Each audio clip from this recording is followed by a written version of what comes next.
ده بيكون شكل البلح الشامي يا حبايب قلبي. ده الكمية اللي طلعت من اللي أنا عملته، اللهم بارك.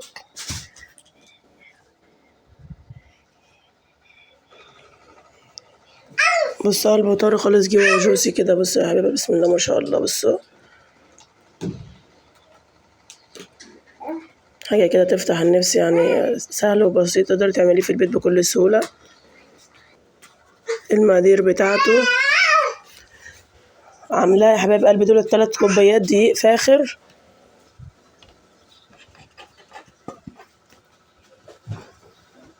كوباية إلا ربع دقيق سمونيلة دقيق البسبوسة، معلقة خميرة فورية 10 جرام، معلقة سكر وذرة ملح.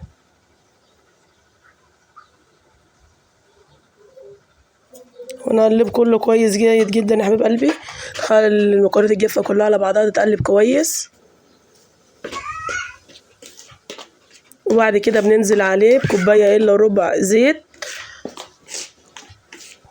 تقدري تعملي نفس الكمية ديت يعني بكميات أقل، أنا عاملاها عشان أوردر يعني مطلوب مني. اللهم بارك. حاجة بسم الله ما شاء الله طعمها تحفة وسهل وسريع، وانت شايفاه بإيدك انت بتعمليه ازاي. ده كوباية إلا ربع زيت، بس الزيت يا جماعة يكون حاجة كويسة ملهاش ريحة ولا كده.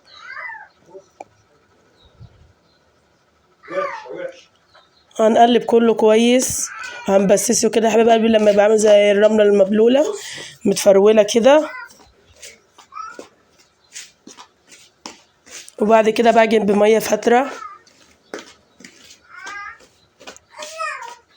هبسه كويس وانزل عليه بالمية بعد كده واعجنه واسيبه يريح 10 دقايق. وبعد كده بقى بشكله واوريكم برضو انا بشكله عامل ازاي.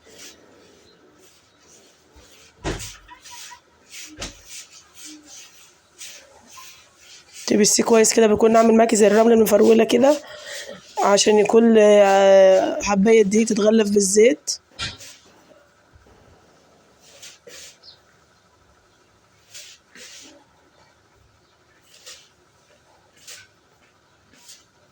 وبعد كده لما بضيف المية ما بعجنش، دوبك بقلب كده لما العجينة تتكون معايا تبقى عجينة واحدة. وبعد كده بغطيها واسيبها تريح لمدة 10 دقايق، واقطعها واشكلها بعد 10 دقايق من خمران العجينة يعني.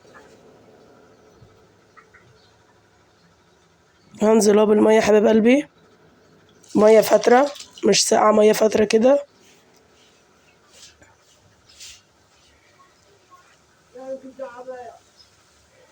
هنقلب كويس لما تكون عجينة واحدة. وبعد ما بيريحوا بنشكل الكمية كلها معانا. بعد تشكيل الكمية بننزل بيها في زيت، يكون زيت يدوبك غزير كده يعني مش سخن قوي ولا هو بارد. لما نحط كده الصبع بلح الشام على الزيت اللي بيطلع لفوق كده نعرف ان الزيت جاهز معانا على نار متوسطة. وبيتنفخ معانا في الزيت من غير بيكنج باودر ولا اي حاجة. بسم الله ما شاء الله. والله يا جماعة طعمه تحفة بألف هنا يعني للي هياكل. كده العجينة خلصت معايا، هسيبها بقى تريح كده لمدة 10 دقايق وارجع لكم تاني. بص بقى احنا هنشكل. انا بكون قبلها مجهزة الشربات بتاعي. بص العجينة كده بعد ما ريحت طرية كده وكويسة، ولا طريقة ولا ناشفة قوي. ببدأ اشكلها بقى على مصفى، على غربال، على مبشرة، حسب ما متوفر عندكم يعني. تقدري، انا بحب اشكلها على المصفى بيكون شكلها حلو. بالنسبة للشربات يا حبايب قلبي أنا مستخدمة كيلو سكر. الكيلو السكر بيعمل 4 كوبايات من الكبيرة، أنا بحط له 5 كوبايات مية. أنا طريقتي دي أنا بعمل بيها شغالة بيها ليا 3 سنين، اللهم بارك بيبقى زي العسل.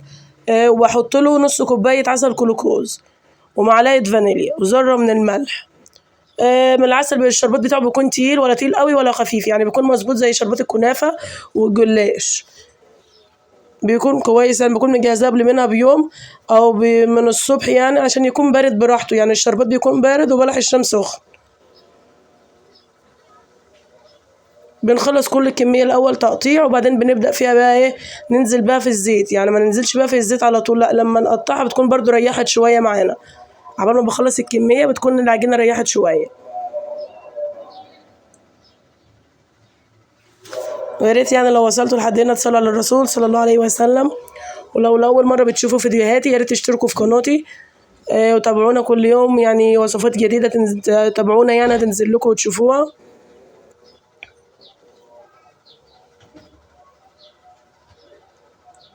اللهم بارك يا حبايب قلبي. الكمية دي طلعت لي يعني 2 كيلو الا ربع من بلح الشام بما يرضي الله. يعني أنا بسم الله ما شاء الله اللهم بارك، يعني طلعت 2 كيلو الا ربع من بلح الشام. يعني حلوة جميلة بسم الله ما شاء الله. انت تقدري تعملي نص الكمية ديت، مش شرط تعملي نفس الكمية اللي أنا عاملاها. هي كوبايتين الدقيق بياخدوا نص كوباية دقيق بسبوسة، وبياخدوا نص كوباية زيت، وبياخدوا ذرة من الملح ومعلقة السكر ومعلقة خميرة فورية وكوباية الا ربع مية فاترة.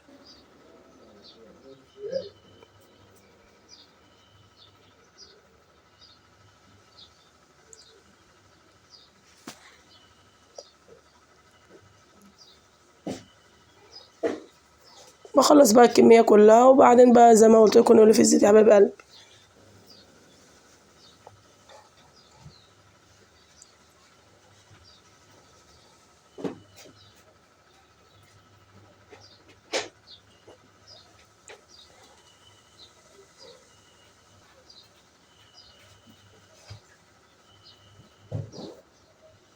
اللهم بارك، يعني حاجة كويسة وانت شايفاها في البيت انت بتعمليها ازاي لاولادك، وتقدري تعمليها لاولادك، تقدري تعمليها تاخديها لاخواتك وحبايبك. يعني حاجه جميله وتعجب الكل. تقدري تعمليها مشروع من بيتك زي ما انا عملتها مشروع اول ما بدات.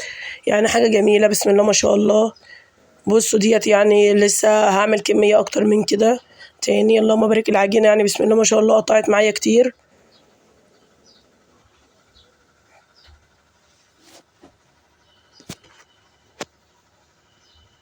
يا ريت كل اللي بيشوفنا يقول لنا في الكومنتات هو بيتابعنا منين، ويعني يكتبوا لنا رأيكم في الكومنتات. رأيكم هيهمنا كتير جدا يا حبايب قلبي.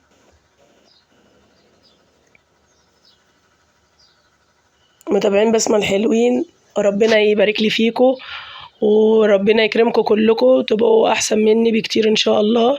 بس يا ريت تسمعوا الفيديو للاخر عشان تقدروا تستفادوا منه.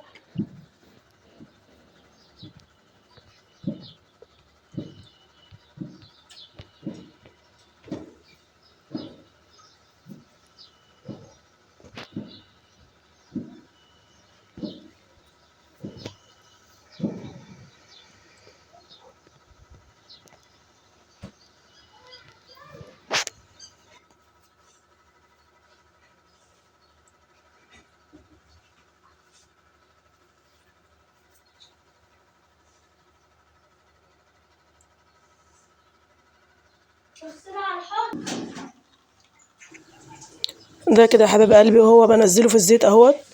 لما بحط واحد كده في الزيت ويرتفع كده معانا اعرف ان الزيت بقى جاهز كده ان انا احط فيه البلح الشام يا حبايب قلبي. بنزل بقى بالكميه اللي عايزاها، بس يا ريت تحطوا زيت كتير عشان كل ما الزيت يكون كتير كل ما بلحة الشام تكون واخده لون كلها من كل الجناب زي بعض، ما يكونش فيها جنب كده وجنب كده، تبقى كلها متوحده اللون.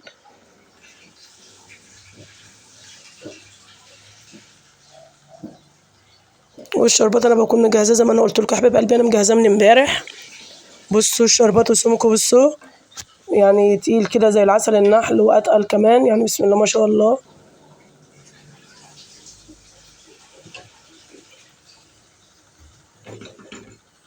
كل حاجه قدامكم يا حبايب قلبي بالتفاصيل اهي. بس تابعوا الفيديو للاخر عشان تقدروا تستفادوا منه. يا ريت ما تنسوش الاشتراك في القناه ولا اللايك الجميل بتاعكم والكومنتات الحلوه اللي انتوا بتكتبوها. وربنا يكرمكم يا رب يا حبايب قلبي.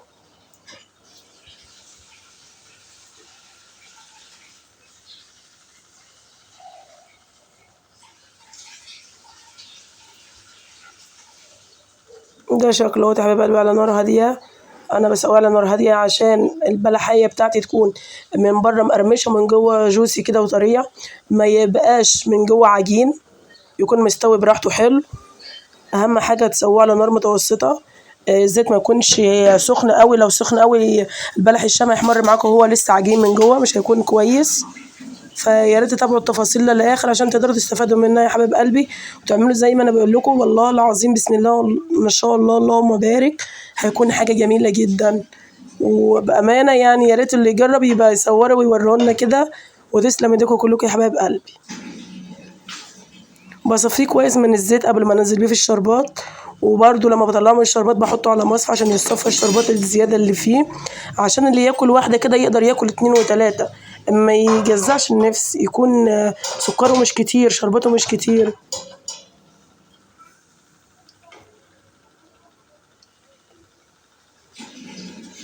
انا بجهز الحاجات اللي انا بطلع بيها، عشان خاطر انا بطلعه من الشربات اصفيه احطه في المصفى يصفى الشربات اللي فيه، بعد كده بقى بغلفه للعميل اللي هياخده، او لو كان للبيت برضه بسيبه يتصفى عشان ميبقاش فيه شربات كتير.